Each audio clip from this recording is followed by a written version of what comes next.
What's the good word, Jets fans? It's your boy DKB here. There we go.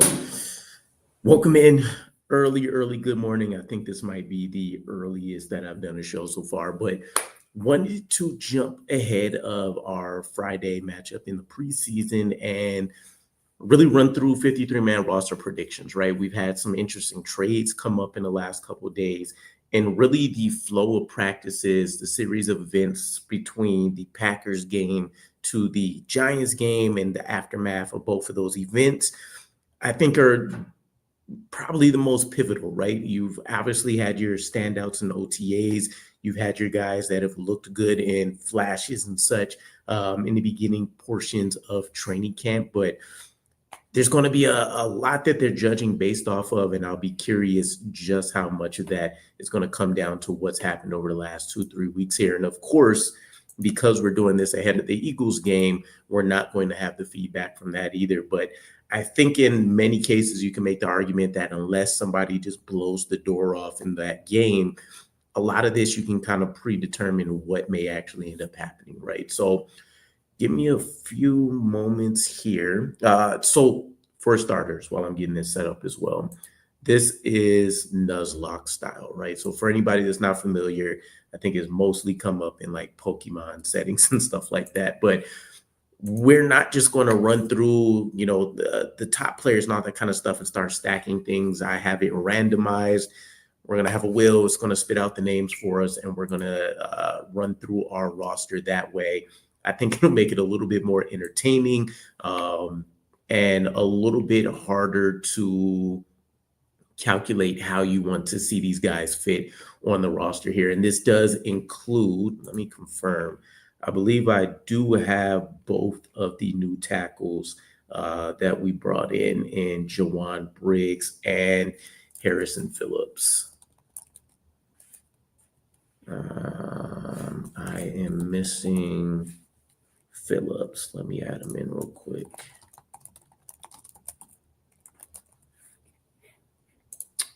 All right. Also, I'm going to drop the link to join the show in the channel here in the chat momentarily. If you want to jump in, you want to hash out some of these conversations with me about whatever it is that you're hearing, let's get into it. Smurfy, what's the good word, my man? Appreciate having you guys in. I wasn't expecting a ton of people to show up this early, but this is the reason why I generally drop some of my videos pretty early in the morning as well. So glad to have you here with me, my man. All right, so let's get into it. Let me go ahead and share our randomizer here, and we will start talking through some of these options.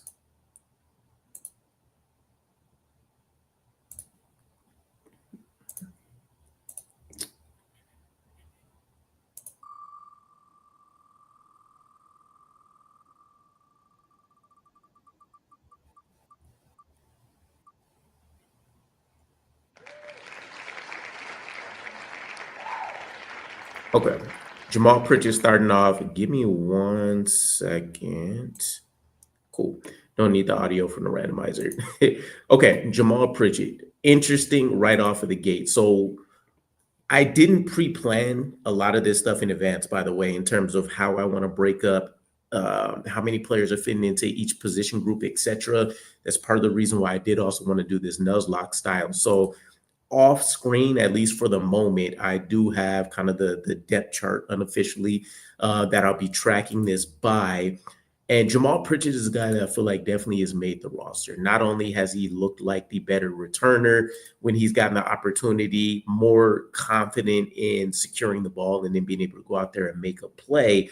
You can see the wiggle. You can also see his ability in the receiving game. And he hasn't been able to quite sync up well with Brady Cook when he's had his opportunities there, but you can tell, much like we've heard throughout the majority of OTAs and training camp, he's getting open, and when the ball is available for him to reasonably catch it, he's doing so. So I do think he makes the roster, and I would probably slot him in. Let's see. Garrett Wilson, Reynolds, Johnson, Off the top of my head, I don't see why he technically can't be considered the fourth wide receiver right now. So that's where I'll slide him in at for now. We'll see if we want to move anything. But I do think that he has secured himself as our punt returner specifically. And then he's going to be kind of our backup slot wide receiver, if you will. So quick second, I almost forgot about special teams. Let me add this in on my tracker real quick.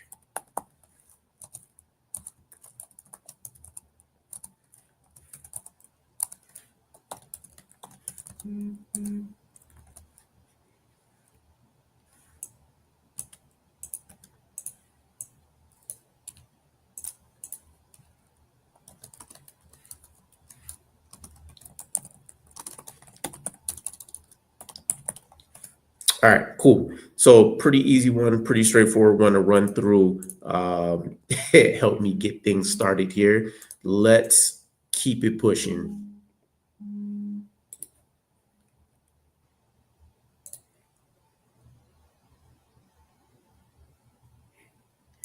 Interesting. Okay, tight end Neil Johnson. So when you look at what's happened this offseason, I quite literally don't recall any portion of time where we see Neil Johnson's name come up, whether that's a positive, whether that's a negative. And there's quite a few players that you can actually say that about, with a lot of it necessarily coming on the defensive side, more so than the offense, I would say.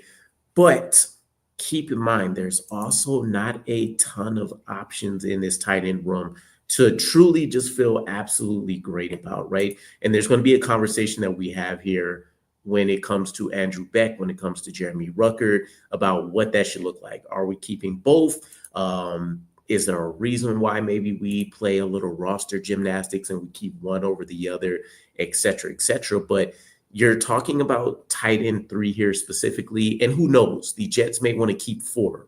When you talk about the affinity we're going to have for wanting to run 12 personnel and have those multiple tight ends out there, you're probably going to want to make sure that you have enough depth in order to pull that off for the entirety of the season, as opposed to risking just carrying 3. And then when an injury creeps up or something of that nature, then you have to worry about trying to cut someone else elsewhere.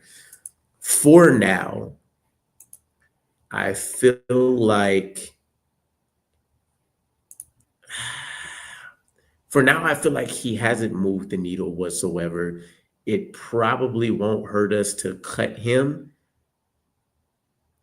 And this is also going to be a position, by the way, where I think we end up looking pretty heavily into the waiver wire, where we have the 7th overall pick, by the way. So there's going to be a solid opportunity for us to upgrade that tight end 3 spot and maybe even add to the tight end 4. I'm going to say for now, he ends up being a cut candidate for us, and we won't be seeing his services here anymore. So we have our first cut of the day in tight end Neil Johnson, and we're going to look to upgrade and find somebody that actually offers a little bit more blocking ability.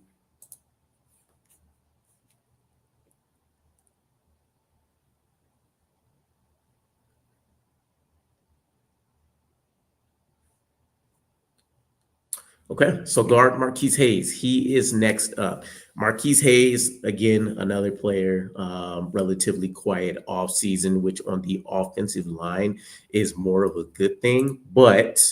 And I want to double check something here, but I don't believe that he's actually gotten a ton of run over the course of these preseason games for us. Let me double check something real quick with him and see where we are at.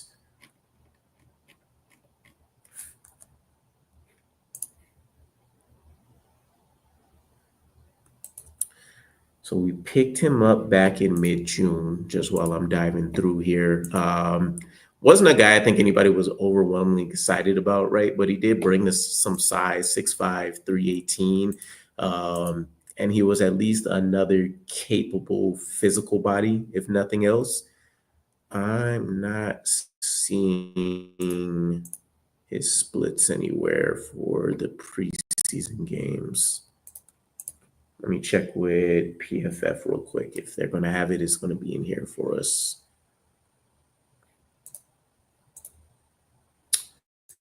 Yep. Okay, so nobody really likes him. They don't have him updated on the PFF board either. Um, so not a great sign, I would say overall, right? With that said, I think we have enough guys comfortably ahead of him, anyways, to where you say this we're not missing anything when it comes to him, right? So we'll see. He's going to be one of those players I assume gets a ton of extended play when it comes to this preseason game against the Eagles. Maybe he shows something, maybe he doesn't. But for now, I'm not worried about him being missed on the roster here for us. So let's keep it pushing.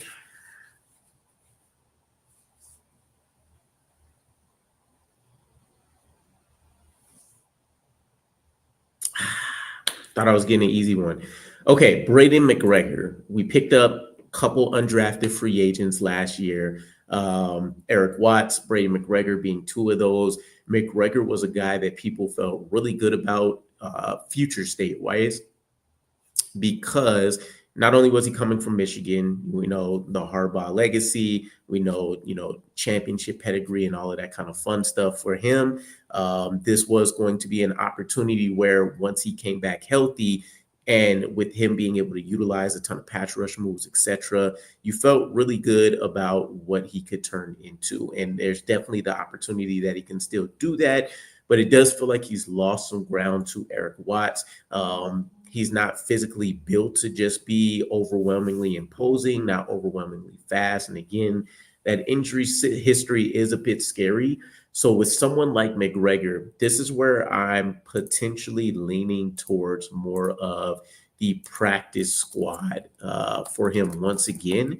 And he's kind of losing a numbers game here as well. When you look at the two new additions at defensive tackle, when you just look at the three or four spots that generally speaking will be secured ahead of him, it's going to be tough to imagine that he makes the roster. Again, another guy, though, that will probably be heavily involved in this Eagles game, and we'll see if he can change the narrative. But don't forget this time last year as well, through the first couple preseason games, he looked really, really good. So in comparison, kind of a down year for him. But a guy that I would still feel really good about trying to develop behind the scenes and seeing what Eric Washington can try to squeeze out of him maybe in the next year or two. So we are going to dump him in practice squad territory for now. He will not make the 53-man roster, but he's a good candidate to have elevate whenever necessary.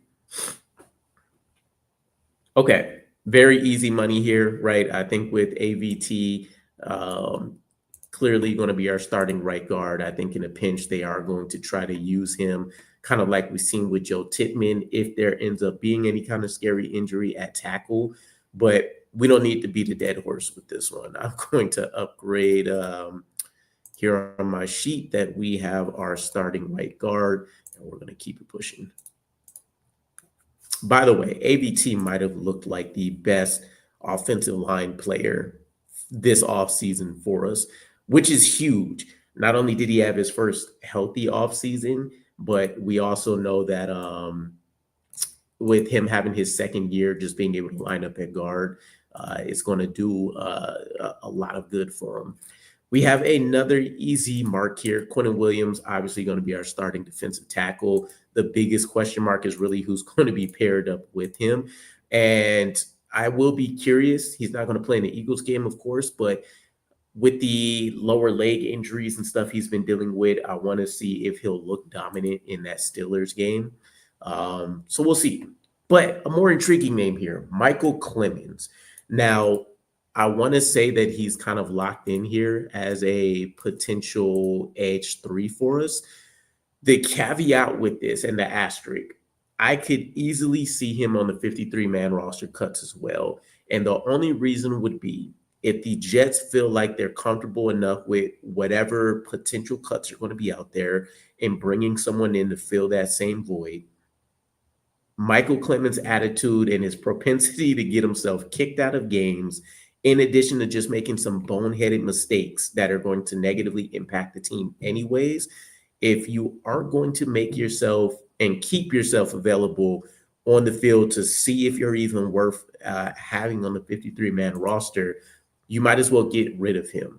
Now, with that said, I wouldn't be able to make that determination, but we continue to hear Aaron Glenn and Steve Wilks speak highly of Michael Clemens. And at least in that first year, I think you saw and heard a ton of maturity from him. I think there's also a reason why we haven't heard from him in any player press conferences. But I would say the staff is probably comfortable enough being able to reel him in and get a successful season out of him. So with Clemens, he's been the starting edge next to Will McDonald, or opposite of him anyways, for the majority of this offseason. Jermaine Johnson coming back is obviously going to change that. But I think you're still looking at him as the second edge coming in the lineup when everything's all said and done. So I'm going to have him as essentially the first player coming up on our second string unit. And we'll see what happens. We did have a pretty good rookie season out of him, for those that forget and for those that end up trying to sweep some of his early successes under the rug. Played him out of position. We had to experiment and all that kind of nonsense that ended up taken away from him. But he could see a strong return to form here. Aaron Glenn and Steve Wilks don't strike me as the kind of coaches that are going to be out there just hyping him up for no reason. All right, Isaiah Oliver. This is an interesting position subject for us. Is he a cornerback? Is he a safety? What's going to be the split? Is he going to be more of just a Swiss Army knife and kind of encroach on this Malachi Moore type role where he's used a little bit of everywhere? Or is he just the primary emergency break the glass option depending on what's happening? I think he's just good enough to be a quality, like low end tier starter for you, but I don't think teams will be jumping to throw him in the starting lineup. I think he's going to be a quality enough safety for you to feel comfortable rolling him out, but you aren't going to want him consistently in the starting lineup. I think he makes the roster, which is going to be a little unfortunate just for some of the other names, and I'm not quite sure where he's going to fit. But I recall on the unofficial depth chart, I believe it was, that we had Isaiah Oliver. We had him at safety. Yeah, we had him at safety. And I think we expect him to moonlight at cornerback and or nickelback. So I think I'm going to stick with that same theme. Has he been better? So I think the question mark that'll come up, and we'll see what happens, is like Jarius Monroe and stuff come up. This is where the NUZLOCKE was going to be more intriguing to me, right? Because then we're having these conversations earlier. I actually like what Jarius Monroe has done quite a bit. I don't think we have enough opportunity to keep 5 safeties over what we may need on the defensive line, for example. But I think you still throw caution to the wind a little bit here, and you say that you rather keep Isaiah Oliver around because he's going to be able to ultimately do a little bit more. So that's what we're going to do. He's not going to be a starter yet. And I do think the staff probably considers Malachi Moore is going to be ahead of him. So we're going to have him in our second string unit here.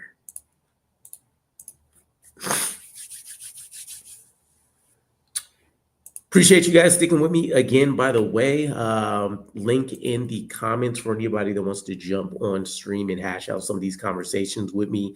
Wide receiver Quentin Skinner. So Skinner has done some really good things now in 2 preseason games. There's also been a couple of practices where his ability to high point the ball has been highlighted. His ability to go out there and just use that ridiculous 6'5" frame and the speed. I want to say he ran like somewhere in the 4.4s or a sub 440, I think, like a high 4.3s.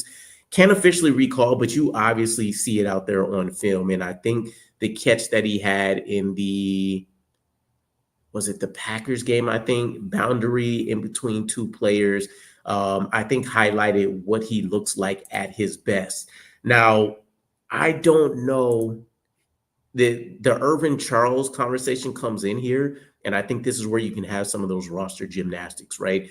I think Quentin Skinner could make this roster, and then he ends up being cut and stashed on the practice squad in season once someone like Irv Charles returns because of what he does on special teams. So for now, I think we are going to have Quentin Skinner make this 53-man roster, and he'll probably be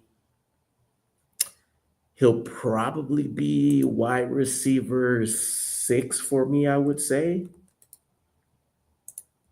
And again, much like the conversation with Jamal Pritchett, we'll see if we need to change any of that up. But I think I am going to have him make this roster as a guy that just the physical traits are too tantalizing, and he's shown just enough that you don't want to risk having to lose out on him early. See if you can avoid the first wave of cuts and all that kind of stuff, and then you sneak him on and do whatever other stuff that you need to do there.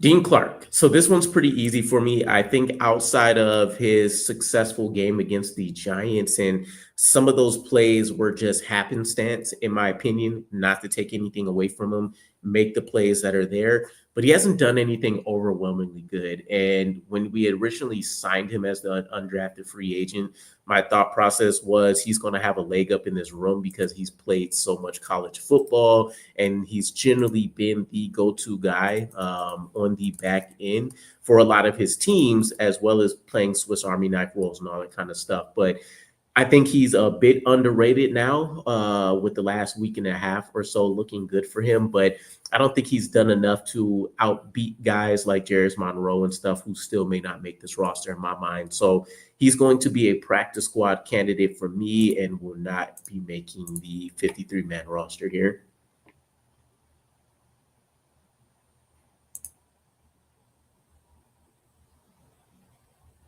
Okay.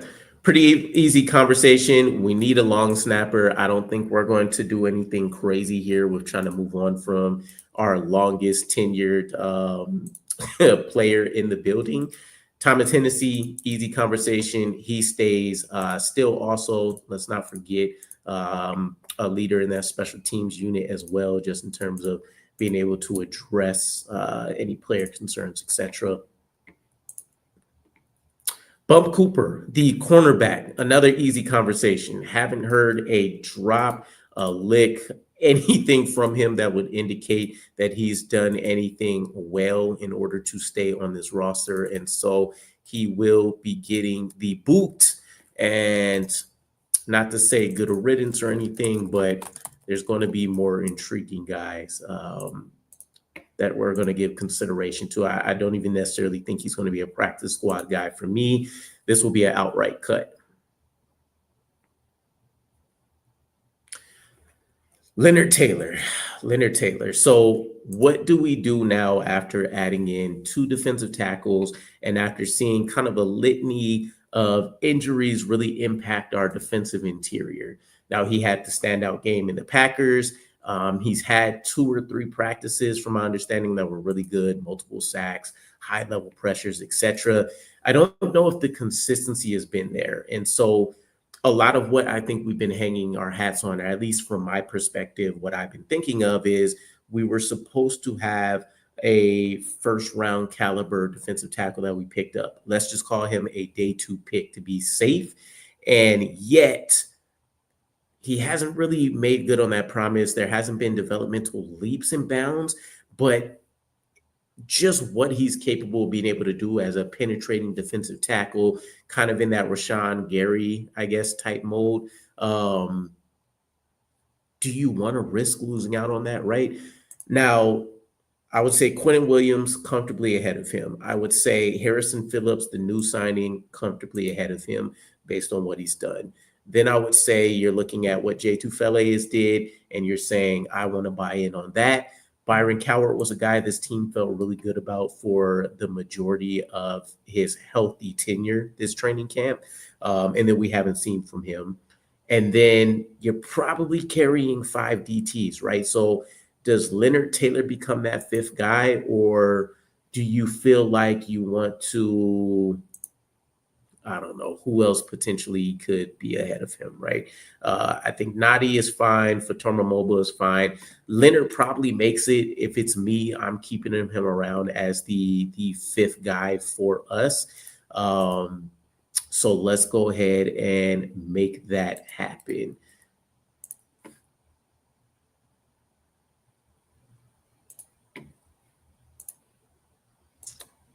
And by the way, I'll say probably after a couple more of these picks, I will, and I just have this on an Excel sheet, but we'll probably switch over. I'll do the randomizer in the background, and we'll have the depth chart that we're building out. So Fedarian Mathis, big body. I think we liked, of course, bringing him in as a former vet within the NFL league. Hasn't shown a ton for us again, but he is a space eater. I can see us wanting to try to keep him around. So I am going to say this will be a practice squad candidate for us. But he's not going to make this roster as of right now in my mind.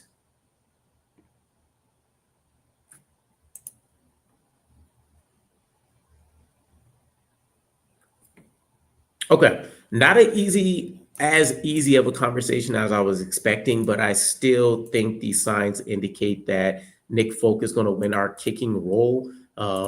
He hasn't really done anything atrocious, even in the training camp practices where he hasn't done as well as walking through the door and kicking a perfect day. He's been impacted by like some wins and different things of that nature. So I think as long as we're running through just having a solid veteran schedule for Nick Folk, he's making the roster. And I don't know if we can get Mevis to, make it to the practice squad or something like that. But try to groom someone behind him that can take over, right? Xavier Gipson, I think we'll do one more roll before we switch over to the depth chart view. But Xavier Gipson, I think he just hasn't done enough. It hasn't been consistent. He hasn't had a wow play in special teams. And I think he's making some improvements, but it's not enough to feel good about trying to keep him on this roster. And I'm curious if we can even get him on special teams, right? There's a lot of guys to really like here. And he's not bringing a overwhelming like physical trait or anything like that you can say, let's try to see if we can develop in the background. This may be, I don't know, maybe a more of an argumentative point, but I think he ends up being an outright roster cut. And if we don't like what's happening with what we try to do in waiver wire pickups, etc., maybe we try to return him back. But for now, I think we end up making a clean move on from Xavier Gipson. Brady Cook, what do we do at quarterback? We have Justin Fields obviously starting for us. I think Tyrod Taylor should make it back without too much cause for concern or panic. But considering that you probably don't want him throwing in an emergency right away in week 1 either, how comfortable are we with either guy? I think that there's probably going to be some roster management here where somehow you see Brady Cook make the 53-man roster, and then later on we try to cut him and squeeze him onto the practice squad. But in this scenario, I'm going to say we just try to move him to the practice squad right away, and we end up seeing if we can develop his talents in the background as a future backup quarterback for the Jets. I think Adrian Martinez has looked a little bit better, a little bit cleaner. I think the operation overall has just looked a little bit more solid under Adrian Martinez, and he's given his guys the better opportunity to be able to go out there and make plays on the ball, as evidenced by Quentin Skinner, as seeing what guys like Jamal Pritchett has been able to do, as seeing really even some of the tight ends like Stone Smart and what they've been capable of trying to go out there and accomplish. Now, give me 1 second here. I want to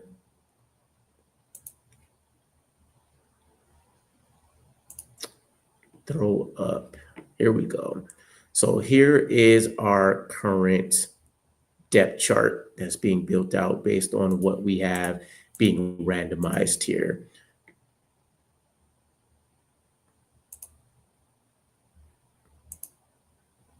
Next name that we have up, we have our first draft pick. We have linebacker Francisco Mauigoa, aka Kiko. And I think when it comes to Kiko, you're going to want to try to stash and or roster your draft picks, right? You don't want to necessarily risk these guys unless you're just not as confident in what they've been able to do. But it does feel like we're probably keeping 4, maybe 5 linebackers. Quincy and Jamian obviously are going to be locked in here.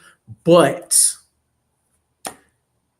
what happens behind him? Jamin Davis and Francisco, not Francisco, Jamin Davis and Marcelino McCrary Ball have been guys that have been slotted ahead of Kiko as well.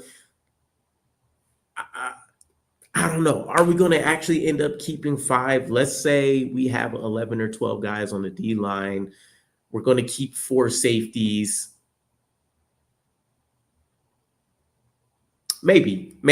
Let's put him on here for now, right? Because I think you are going to want to try to, again, secure his rights.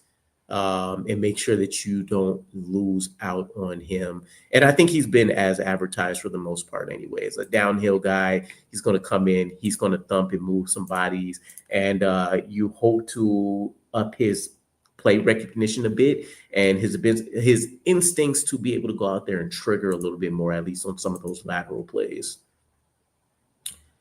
Malachi Corley, this is going to be a pretty clear discussion for me that he's going to get cut. I don't see him returning back to the practice squad.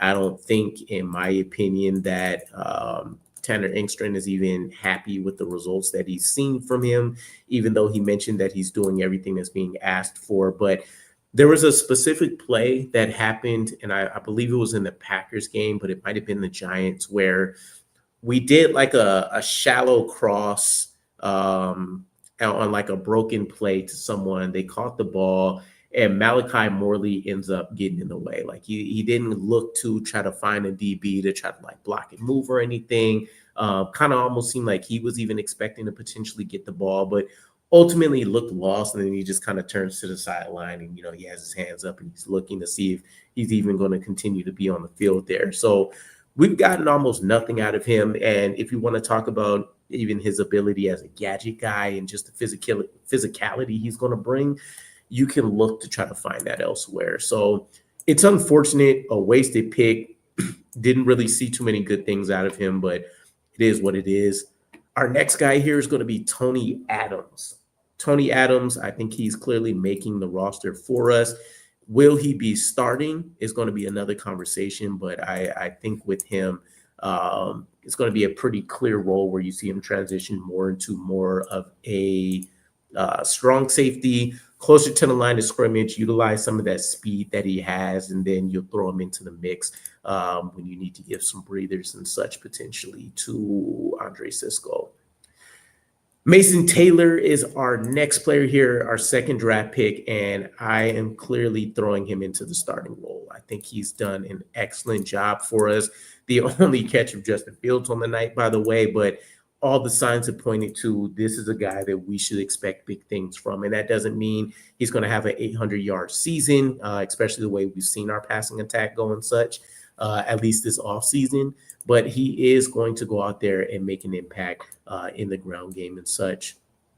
Joe Tippmann's our next guy, and I'm going to try to speed through some of this stuff here because I don't want to take forever in a day. But Joe Tippmann, I think he does win the starting center job for us. So that's where we're going to throw him in. I do think in an emergency, this staff is going to be more comfortable having Josh Myers fill in at the center role and then having Tippmann play at either one of the guard spots. And I'm not necessarily mad at that idea. And that's the reason why you try and find yourself a quality backup. So you have the opportunity to have these discussions and make some of these decisions. And ultimately, he does look really good at guard. I'm not going to lie. If we really had someone else that was even an average-ish center, I think Myers is just a notch below that. I think you would have serious conversations about when John Simpson moves on. Do you want to transition him into guard and see if you have like an all-pro caliber guy there? Max Mitchell is our next player, and for all intents and purposes, I think he's been the better tackle in comparison to Carter Warren, for example, which is disappointing because I do think that Carter Warren had the better physical traits and dimensions, length, etc., to be able to go out there and take advantage. But in what should be an outside zone scheme, Max Mitchell seems like the better fit. He is also transitioning to left tackle. So he just may end up being a guy that's more comfortable on the left side, ironically enough, than the right. But he shouldn't really see the field a ton, and he's going to be more of our backup swing tackle, I'd imagine. Anyways, but we'll see. Chuka Okorafor seems like a guy that's been pretty hesitant to be on the blind side. So we'll see what happens. Defensive end Michael Fletcher is our next guy, and I think he's going to be someone that is going to be a cut candidate for us. Hasn't made much of any noise. I do like the physicality and, again, some of the physical traits he brings. But you have to have some kind of pop, right? Some kind of play that's helped you stand out, and that hasn't happened for him. So I think he could be a practice squad guy, but I'm going to say he's going to be more in that second tier of seeing what you can do in waiver wire cuts and stuff first, and then you decide if you want to bring him back. John Simpson is our next guy here. We still haven't filled out our starting unit yet, and he's clearly going to be our starting left guard. He's just returned back from injury, and while he's mentioned knocking off some rust, I still feel really confident in what I've seen out of him, and pretty easy decision here. To be honest, he's been performing like a top 12-ish type guy, top 15 in my opinion, which is huge, huge, huge for us.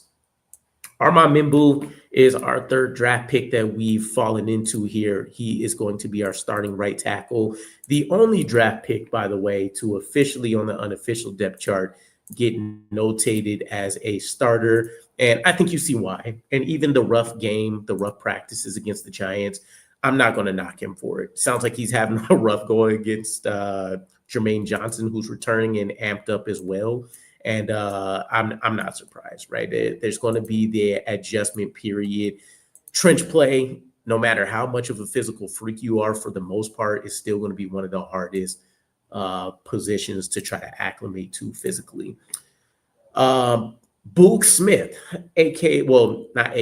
Aaron Smith, aka Boog, the linebacker that we brought in. He's going to be a practice squad candidate for me. I don't think he makes this roster, but he is someone that brings a ton of speed. So he is going to fit that same kind of mold of your Quincy and your Jamian. And he's a guy that you want to see develop more in terms of passing concept recognition. If he can, I love the way he fires off the ball. I love the way he's almost willing to sacrifice his body in order to make plays happen, in not only in the run game, but in the passing game as well when things click for him.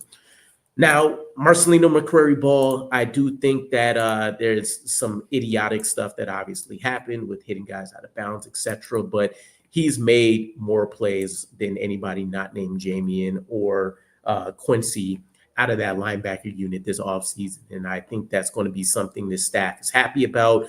I am going to keep him locked in here as our second string linebacker who will be making the roster. And to be honest, I'm surprised he was the name that was standing out amongst the guys that we had. I thought maybe Jackson Sermon would be someone, for example. This is another easy fill-in on our list. Punter Austin McNamara. I'm dropping a video for him as well in the next day or two based on some stuff I saw. But he's looking like he might be elite tier in terms of being one of those punters that stand out and actually get some kind of national media notoriety based on what he's done. Hang time has been awesome for him. And he's really just done a ton to make sure that he's pinning guys down and flipping field position. Andre Cisco is going to be our next name here. Obviously a starter. I don't love what we saw against the Giants. And this is going to be shades of what, Jaguar fans are cackling up about, where he has not, I don't know. He gets overly aggressive, and maybe this is him trying to jump route to make something happen. But it just felt like everything went wrong for him on that Giants play where he knocked Quantez Stiggers out of position to, even if the play was going to be made, at least be able to minimize the damage. And of course, ended up essentially almost allowing a touchdown there. Now, Malachi Moore, I think, ultimately ends up being locked in here as a starter.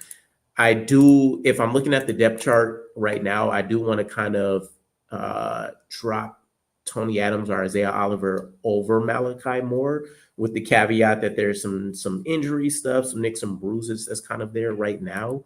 But I think ultimately he ends up seeing like some starting level snaps. He's going to get played a little bit everywhere. He's going to be nickelback. He's going to be strong safety, free safety. They're going to use him as a hybrid linebacker, and we'll see what happens.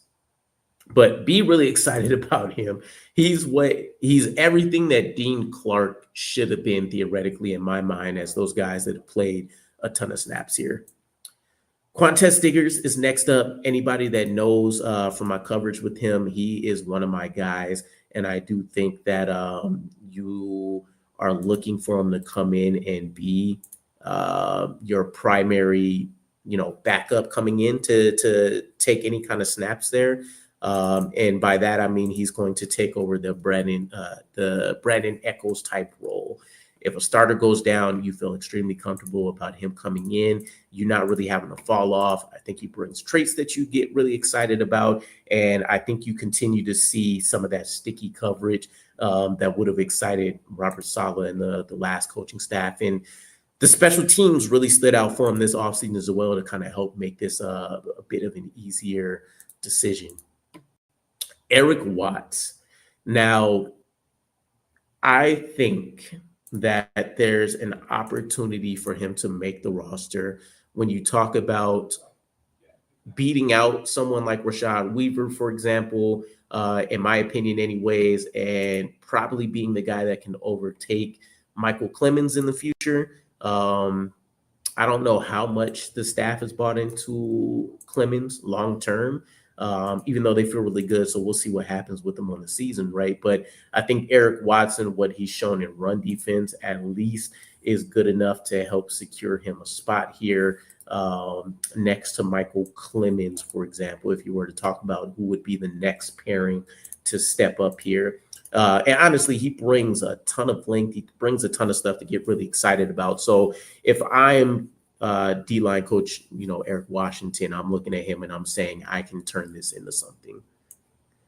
Josh Reynolds is next up for us, and I do think that he is going to ultimately be our wide receiver 2. No questions, no real concerns with him. I think you're just wondering how much can he actually contribute. But he's a veteran. He's savvy. He knows his scheme. He's going to be the voice piece for Engstrand when he's out there on the field to make sure the guys are comfortable in understanding things. And we'll see what that ends up looking like for him on the season. But I'm not expecting a ton, right? Maybe he's a 600-yard guy for us that doesn't do a lot of harm, which in and of itself could be a pretty big positive for us. Now, Jay Tufele, I would have said that he's potentially the starter that overtakes Byron Coward on this defensive line unit, but I think he settles in as the second string guy now with us bringing in Harrison Phillips. And that is where I'm going to lock him in on my depth chart here. And I think he's done a lot more surprising things from a physical standpoint. Looked explosive, had the engine and the motor is insane. I did have some concerns because I thought we played him into like the second half last week, but I think a lot of that was more so just kind of numbers and, some guys that are nicked up there. But MC2 is next. He's going to be our clear starting nickel back. And he's had a very, very strong offseason. I think this is a guy that looks as advertised. He's making a few more plays than what he's had in any other training camps from what I can really recall in terms of takeaways. And he still has been minimizing a ton of the damage and allowing us to go out there and pull off a lot of stuff. Now, Breece Hall. This is going to be controversial, but I do think that Breece Hall on paper will be our starting running back, but in theory, I think he's actually going to be our second string guy. I think what Braylon Allen has shown from an efficiency standpoint, from some of that increased explosion he was working on this offseason, and just from his ability to also impact all phases of the game as well, is going to end up showing out over the course of the offseason, over the course of this regular season. And we've already seen it eat into Breece Hall during the preseason. So we'll see what happens, but I'm going to pencil him in as our actual starting running back here. Isaiah Davis, again, another one of my guys. Absolutely loved him. I thought that he was going to look better within the first year or two other than instead of Braylon Allen. Still pleasantly surprised with what he's done. I know he's dealing with an ankle injury right now, so we haven't really seen from him.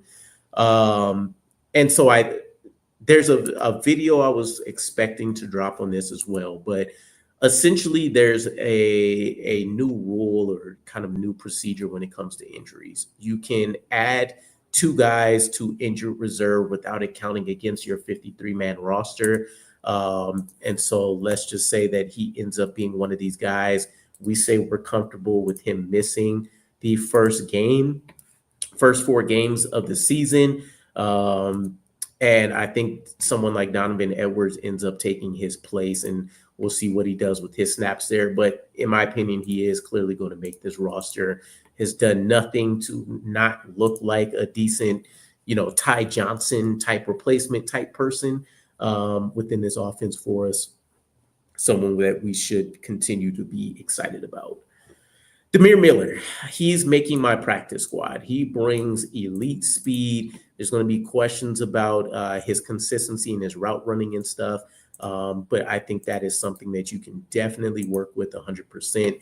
He's going on my practice squad. Loved what he did at Rutgers. Also, not going to lie, this is just going to be kind of my he's going to be one of my picks, right? If I'm GMing, this is one of the guys I want to see if I could turn into something. Zaire Barnes. Now, he's kind of falling off a cliff. There was a point in time where it felt like maybe he could turn it into something. Maybe he could potentially at least just be an impact player, even if he wasn't a starter for us. But I'm going to put him in cut territory. I think there are still guys like Jackson Sermon that I talked about that I would feel a little more comfortable with trying to develop up and seeing what can get done as, Sermon being a coach's kid, for example. I just think he's going to be more of a disciplined player that you can try to see what you can get done. Also, he compares well to some of the Lions linebackers that they had over there in terms of projecting what you can try to do with him. Tyler Johnson, he is going to essentially be our starting slot receiver, and then kind of play immediate backup, I guess, to Josh Reynolds. But clearly going to be one of our top 3 wide receivers as of now. I think the receiver room in terms of top 4 guys is maybe a little bit more clear, which is a positive, but also a negative. Gives Engstrom time to clearly be able to define how he expects to see these guys. But But you also kind of expected to see somebody at least rise and maybe take the job away from one of these two. But Johnson offers some upside at the very least.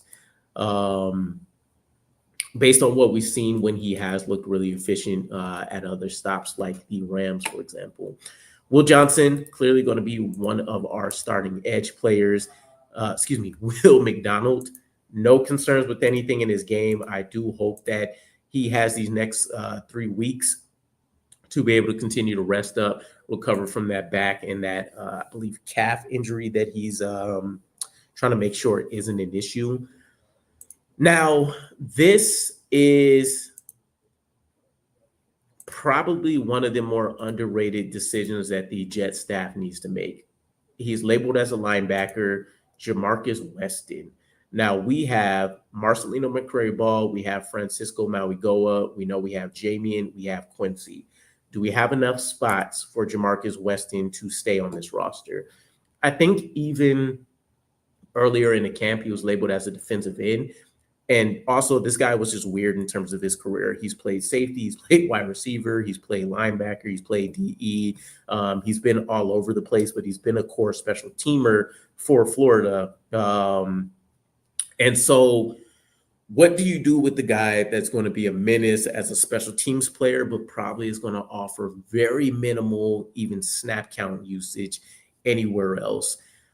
We've seen him being on the fumble recovery, I think with Quantez Stiggers during the Packers game, for example, but he's going to cause a lot of havoc as a guy that's going to stop guys in their tracks and force a lot of fair catches, potentially when they, feel him coming at them once or twice and they can't escape one of those hits. I feel like we're going to try to squeeze him onto this roster. And still, just because of his traits, he has the ability to go out there and try to get turned into something. Don't know what position it'll be at. And we gave him a pretty decent chunk of money, right? But yeah, I don't know. I'm going to put him. I feel like he gets snatched up by a team that does have an opening, right? And if that ends up being the case, it is what it is. But is there a valid way we can squeeze him on here? We'll see as we go through this. For now, I'm going to say he makes the roster. You can definitely make the argument he'll be a starting gunner for us on return coverage units, but we'll see. Azareye'h Thomas, I think he comfortably, I believe the 4th draft pick for us in this exercise, he makes comfortably the 53-man roster, and I think he ends up, let's see, Sauce, I thought at one point he was going to beat him out, and I think if he wasn't dealing with some injury stuff, you can still make the case for that. But Stevens has come on really strong, so he is going to be the backup here to Stevens whenever that ends up occurring. And I think he's shown a lot, right? If anything, you get really excited about seeing all of the takeaways he was able to grab over this offseason. And as for anybody that's strong in man coverage to also be able to go out there and find a way to get their hands on the ball, those are guys that you want to keep around. Jamin Davis is up next. He is going to be our 2nd-tier linebacker. Do think he makes the roster. And I think he's been on a tear the last 2 weeks. If he hasn't performed the way he has in relief, for example, Marcelino McCrary-Ball when he made his pinheaded mistake, but also just in general as a guy that never fulfilled his first-round promise. If he doesn't have the last 2 weeks he has, I think he ends up being a practice squad guy for us. Allen Lazard, I think, is actually going to be a cut candidate. I think we've kept him around for as long as we can. Maybe there ends up being some trade news that ends up coming out instead of just trying to outright cut him. But I don't see him really making the roster for us. I think you do try to have some level of a youth movement in that wide receiver room. And we know Aaron Glenn's not going to have too many concerns with doing it. But to be honest, I've been more excited about watching Quentin Skinner, for example, and what he's pulled off in preseason games and what we've heard about from him in training camp practices than anything Alan Lazard has done. Rashad Weaver. This is a tough conversation, right? Because he was listed with the second string early, again, on the unofficial depth chart. He had pretty awesome OTAs and then disappeared outside of one practice, maybe during training camp when pads came on. And this was really the concern with him. Had one breakout season his rookie year with 5.5 sacks, and then really did nothing over the course of the next couple of years. And so we thought OTAs would be an indicator that maybe, he's bounced back and has found something on an improved defensive line, but hasn't looked to be the case. Now, you still have to, with Jermaine Johnson coming back, Clemens being there, Will McDonald, and then Eric Watts, you probably still try to keep Tyler Barron. I don't know if Rashad Weaver makes it. But I would say he probably ends up being practice squad territory for us as a guy that we would be comfortable with at least calling up, since he's going to know the playbook. And we'll see what happens there. But we're also 7 players into our 16-man squad. So we're going to have to be a little considerate of who we're still throwing on this list and whatnot. Also being considerate of, future waiver wire pickups and stuff that we aren't aware of yet. Tyrod Taylor, no question here for me. He is going to make the roster. He's going to be our backup guy. Now, the only concern here, again, is going to be the health. Will he actually make it back in time for week 1?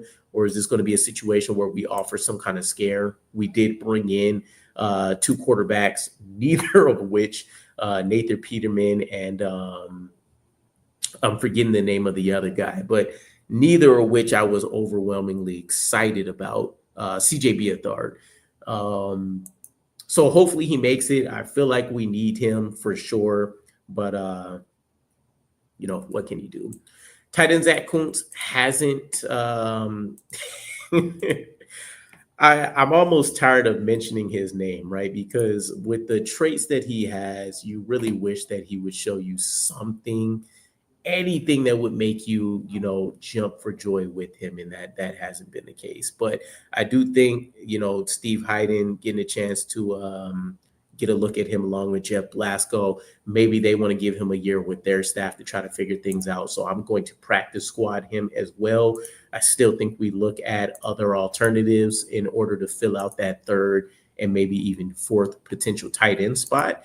But that does mean let's upgrade or update our chart here and just put waiver wire pick up for the 3rd string unit, because we don't have another tight end, I believe, that's going to come up within this randomizer for us.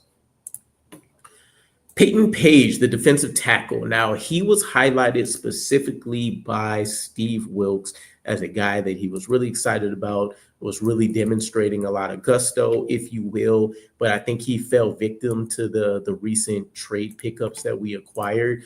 I do think we're going to slot him onto the practice squad. And from all accounts that I've been aware of, he's looked like the better player compared to Fatoma Moba, and he should be. Former 5-star guy, right? You love the athletic traits and everything that he brings. But pretty big push in the run game, and so you're hoping to continue to see if you can materialize something around his skill set there. Harrison Mevis, we talked about him since we already have Nick Folk. We're going to see if we can't practice squad him as well, and maybe you work with him in the background and see if he can become your future. Nick Folk, being 40 years ancient, is not going to get any younger here. Might even be 41, right? Now, Byron Coward. Let's see how the depth chart is looking right now. We have, just on the interior, Tufele and Clemens. We still have Nadi out there, Mathis. We talked about Page Moba. I think that, and Harrison Phillips. I think if I'm looking at this right now, Quinnen, Phillips, Tufele, and then you're talking about Byron Coward rounding things out. Let me see. Quinnen, Phillips, Fele. Would they be considerate of keeping Briggs on here, though? It's not like we owe Coward a bunch of money, right? I think we gave him just shy of like $2 million to come here.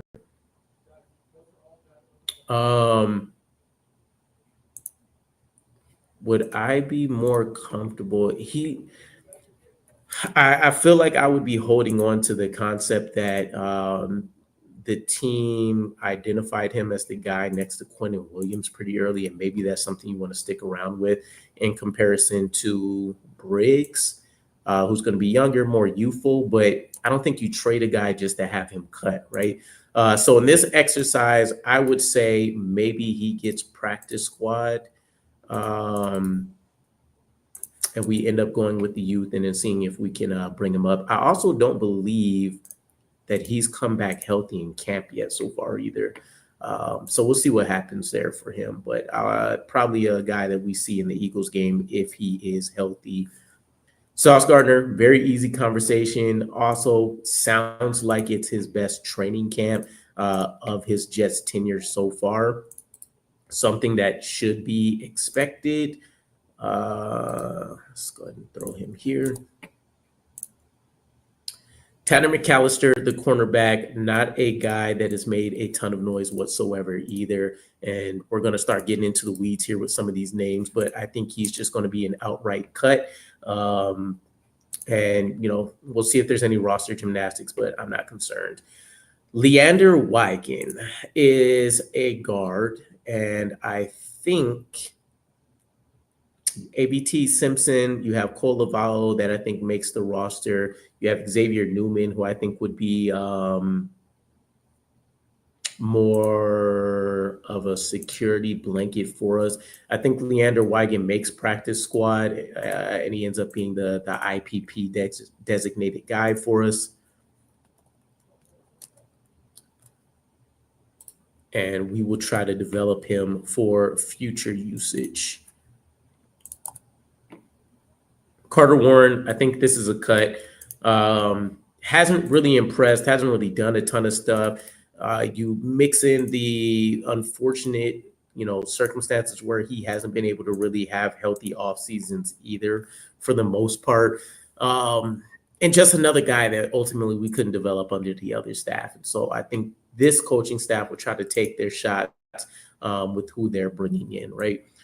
Donovan Edwards is up next, and I think kind of like I talked about earlier, he's going to be the guy that on paper ends up being our running back 3, while Isaiah Davis maybe gets put on IR for the first quarter of games here, and that is the way that we try to see what we actually have in him once the regular season kicks off, right? But I was thoroughly impressed. He almost felt like throwback Michael Carter, the running back, where he was one of the hardest guys on the field to be able to get on the ground at any point in time. Okay, so here we are with one of the other hard decisions. Jeremy Ruckert, what do we do? I think, and I mentioned this on, it was either my boy Gunny stream from New York Jets Situation Report or somewhere else, but it feels like Andrew Beck has made more highlights in this one offseason than what we've heard out of Jeremy Ruckert for his career, which is saying a lot to me. Now, you could look at this and say, do we do Mason Taylor? Well, I guess we don't have anybody behind him, right? Because it would have been Neil Johnson. It would have been Zach Kuntz, right? But do you do Mason Taylor? Do you do Stone Smart? And then you do Andrew Beck, who's going to play your fullback and your tight end role as that hybrid guy, which is what Jeremy Ruckert is doing anyways. And they're more competing for that same type of role. Or do you keep Jeremy Ruckert and you just end up utilizing Andrew Beck more, which relegates Jeremy Ruckert to more of tight end 3, with Stone Smart being ahead of him since he's a better receiver? I think they probably look to move on, if it's my opinion. I'm going to throw Jeremy Ruckert in the cut territory. I just don't think he's really meshed well with this scheme. And I think Andrew Beck is just doing the same stuff that he's doing at a better level. Okay, Jawan Briggs. This is the new defensive tackle brought over from the Browns. Was able to find his way onto the roster. Where am I at? Was able to find his way onto the roster. Let me think. Jay Tufele should actually be, or sorry, Leonard Taylor should actually be ahead of him, and then we would have Jawan Briggs. But a guy that found his way onto a roster a little early into his rookie season, and when you look at him, the guy looks like a beast, right? He looks like a Geodude or a Graveler, and he's ready to go out there and be able to beat double teams with just pure muscle and pure strength. But I like what he's done in the run game. And so I don't know. That just count me in as a guy that I don't see Darren Muji trying to waste resources, even if it's just day 3 flips on when he makes a trade like this late into the offseason. Now, Kenny Anangu, I think, is going to be essentially our 4th guy. So I guess we should have a 4th string category here. But he is our starting kick returner. I think he is a beast. Absolutely love what we got to see out of him last year. And he's done nothing to not look really good this year as well. Which, now that I'm thinking about it, that's going to be a conversation we need to come back to with Donovan Edwards, where he'll probably be practice squatted because you'll need Kenny Anangu for the return unit, and then Donovan Edwards ends up being the guy that gets called up. But nonetheless, Xavier Newman here is going to be our backup guard, and generally he plays on the left side, if I recall correctly. Just a solid dude, right? I think he comes in and you don't have many concerns about him just turning into a turnstile and getting beaten left, right, and center. Justin Fields, starting quarterback for us. Very easy plug and play here. I think realistically, we're all just waiting to see what does unleashing him in an actual game setting look like. Tanner Engstrand alluded to it during his press conference the other day, that they've really had a cap on everything they've been asking to do. And so who knows, right? I think obviously, though, there's a plan in place. You want to see obviously a lot of the athleticism and things that he can do with his legs, and take it from there. Jarius Monroe, this is a guy I would have loved to see him make the roster, but I don't think you can justify it above the guys that either we're paying or obviously have just done well enough so far, that being Isaiah Oliver, that being Tony Adams. You're not cutting, draft pick Malachi Moore, for example. So Jermaine Johnson is going to be, and by the way, I probably view Jarius Monroe as maybe a potential Tony Adams replacement in the future. But Jermaine Johnson, he's going to be starter, easy plug and play here as well. We're getting down to the last handful of names here. I use handful of names loosely, right? I think we have 27, 26 or so players left to run through. Adrian Martinez is going to be the next guy. I think he's going to be the 3rd string QB. Here we go. He's going to be our 3rd string guy here for us. And I think it's well-deserved, right? He's made plays in 2 preseason now. He's done things to where he feels kind of like he gives a veteran atmosphere to some of these bottom tier guys and really gives them the chance to go out there and try to make something happen. Now with Tyler Barron, I am going to have him making the roster, and I think he's going to be just that safe draft pick, right? Stash, develop, feed him a handful of picks. Maybe he's looking at 100, 125 snaps, something like that. And you see what does he look like when you're putting him in pure pass rush situations. There's going to be a handful of stuff, obviously, where he gets ran at, and that'll be a good opportunity as well to see if he holds up. But JBC is a guy that I think we all were extremely excited about the year prior. He's fallen victim to a numbers game here. Are we carrying 6 cornerbacks? Are we, what does that look like? Sauce Gardner, we still have Stevens we need to talk about. We already have MC2. We have our other guys. We're already talking about having 5 players here. And he's had a strong preseason when he's been called upon. So I think he ends up being another one of those practice squad guys for us. And maybe a guy that never really gets a shot, but he just always looks really solid whenever you get him around some of these other players here. All right, we have running back Lawrence Toafili. I think he's going to end up just being a cut candidate. Has looked pretty solid. I like some of the speed that we've gotten a chance to see out of him. But they're numbers game, veteran draft pick game ahead of him. There's a lot of the other things working against him right now. Jordan Clark, I think, is going to be a practice squad guy. I think you get intrigued with what he's done. We are already at 15 spots, including him, with a number of other names that we need to figure out here as well. But you want someone of the future that you can make sure you're having groomed behind MC2. Contract extension talks may end up creeping up again next year. And it's going to be only his second year getting a chance to work with AG in 2026. So who knows? Brandon Smith, very excited about him. I think he has earned a opportunity on this roster, and he's going to be the backup to someone like Tyler Johnson. I'm going to put him behind Josh Reynolds, actually. And let's move Pritchett here to Tyler Johnson's side. But Brandon Stevens, model of consistency. AG talked about it.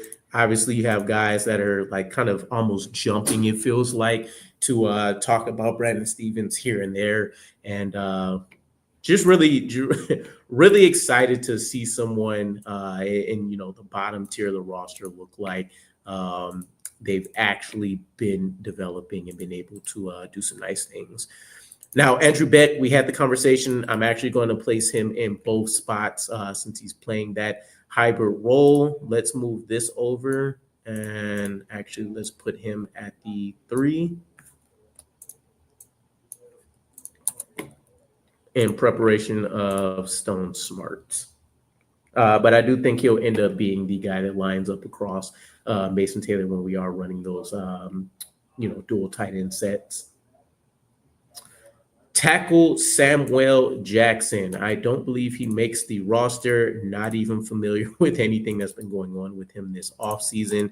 So really kind of just one of those no name, just Jag, just a guy type players, I suppose.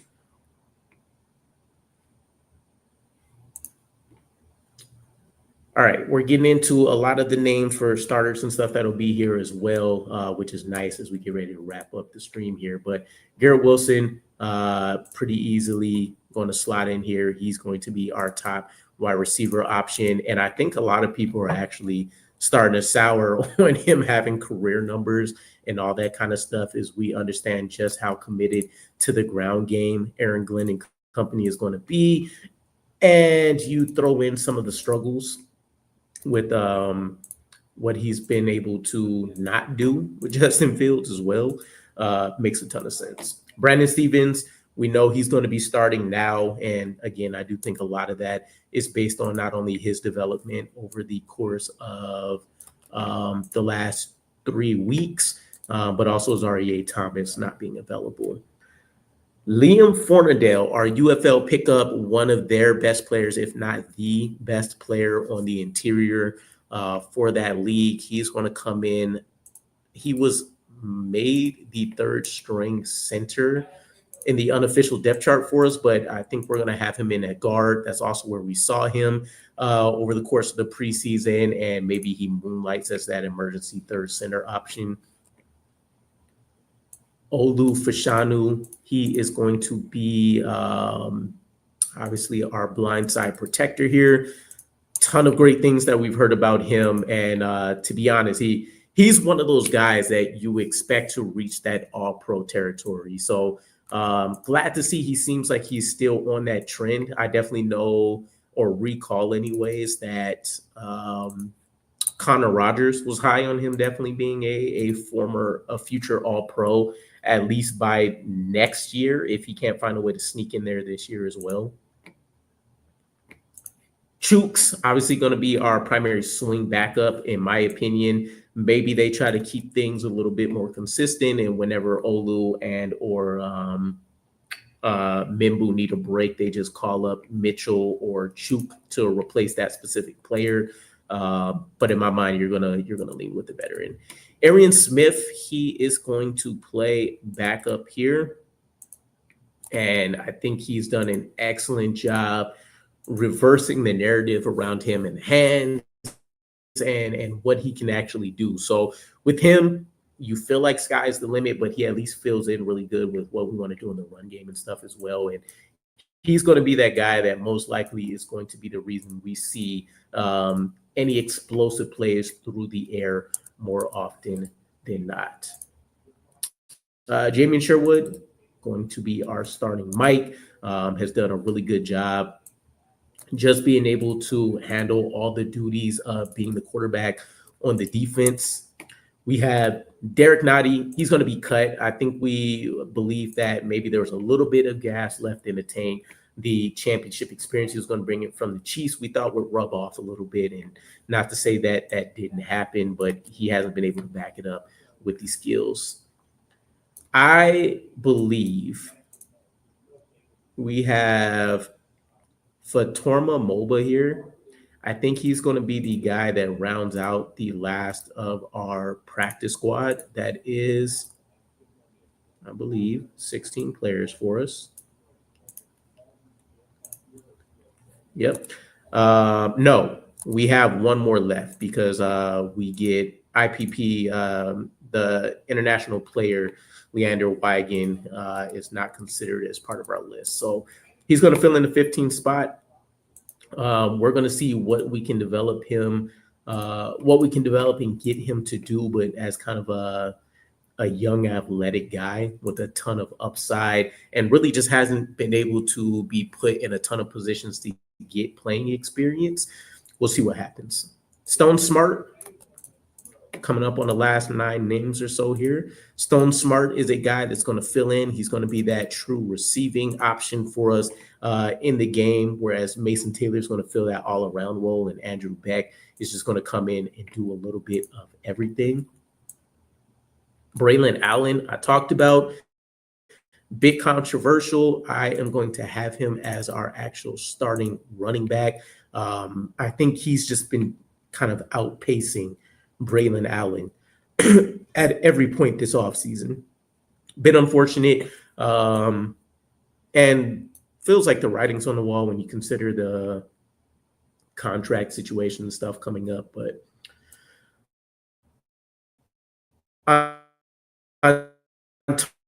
Taria Wilson, cut candidate for us. As things are dying here for me, but let's talk about the last handful of names here, right? We have Josh Myers. We know he's going to be a backup. We have Cole Lavao. I'm pretty comfortable with him being a backup in this team. We have linebacker Jackson Sermon. I would throw him on the practice squad. Linebacker Quincy Williams, a starter. Harrison Phillips, defensive tackle, just brought in from the Vikings, a starter. And then we have cornerback Mario Goodrich, who we brought in maybe a month ago or so now, hasn't really made any noise. And Kingsley Jonathan, who people felt really good about earlier in the offseason as an addition as well. But this is essentially what I would imagine the early 53-man roster can and will look like based on everything that I've seen. So let me know what you guys think. What are your thoughts about kind of what's happened with the breakdown here as you guys are either watching this back or coming to it for the first time here? I think there's probably some surprises with how I set this up. But let me know what you guys think. Appreciate everybody that tapped in this morning. And even if it wasn't as interactive, which wasn't set up that way, it was pretty fun just working through and kind of talking through this process. So I will say one of the things that I'm working on, hopefully within the next week or two here, is I do want to link up not only on his channel, but also here with my boy Gunny, again, from New York Jets Situation Report. I think me and him see certain things eye to eye, but we also are very convicted in how we see and believe in certain things and how certain stuff is set up in some of these players and things. So again, appreciate everybody that came through, especially so early in the morning. Love all you guys. Looking forward to continue to drop some of this content as we get news that comes out. And I'll catch you guys again. Peace.